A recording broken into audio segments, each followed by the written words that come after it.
Present indefinite tense. इसकी पहचान क्या है? इसकी पहचान ये है कि इस टेंस में वाक्य के अंत में ता है, ती है, है, ते हैं आदि शब्द आते हैं। इसका जो सिंपल सेंटेंस है वो कैसे बनता है? I, we, you, they, he, she, it. I, we, you, they जो है ये क्या है? ये प्लूरल सब्जेक्ट हैं और ही, शी, इट ये सिंगुलर सब्जेक्ट हैं।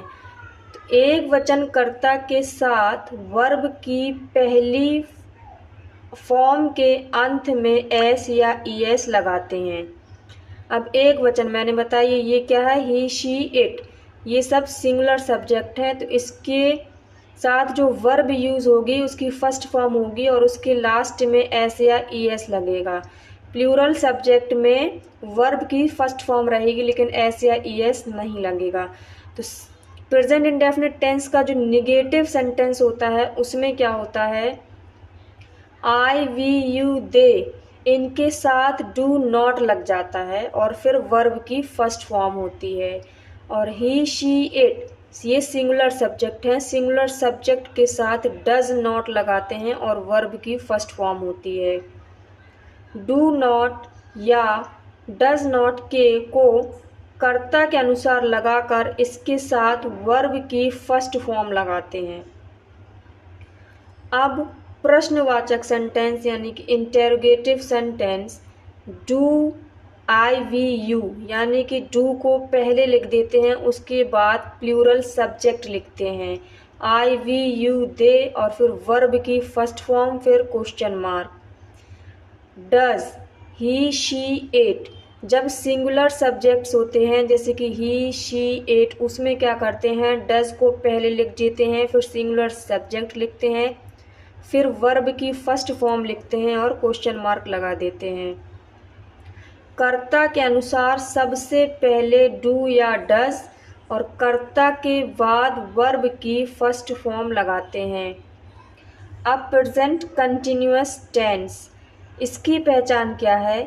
इस काल के वाक्यों के अंत में रहा है, रही है, रहे हैं, रहा हूँ, रहे हो आदि शब्द आते हैं। इसका जो सिंपल सेंटेंस बनता है आई एम गोइंग, आई के साथ प्रेजेंट कंटिन्यूअस टेंस में एम हेल्पिंग वर्ब लगाई जाती है और वी, यू, दे के साथ आर हेल्पिंग वर्ब लगाई जाती है और वर्ब की फर्स्ट फॉर्म में आईएनजी लगाया जाता है। ही, शी, इट ये सिंगुलर सब्जेक्ट हैं, सिंगुलर सब्जेक्ट में इज हेल्पिंग वर्ब लगाई जाती है और वर्ब की फर्स्ट फॉर्म में आईएनजी लगाया जाता है। जैसे यहाँ पर गोइंग है, यहाँ पर कमिंग हो सकता है, ईटिंग हो सकता है, किसी भी वर्ब की फर्स्ट फॉर्म के साथ आईएनजी हो सकता है।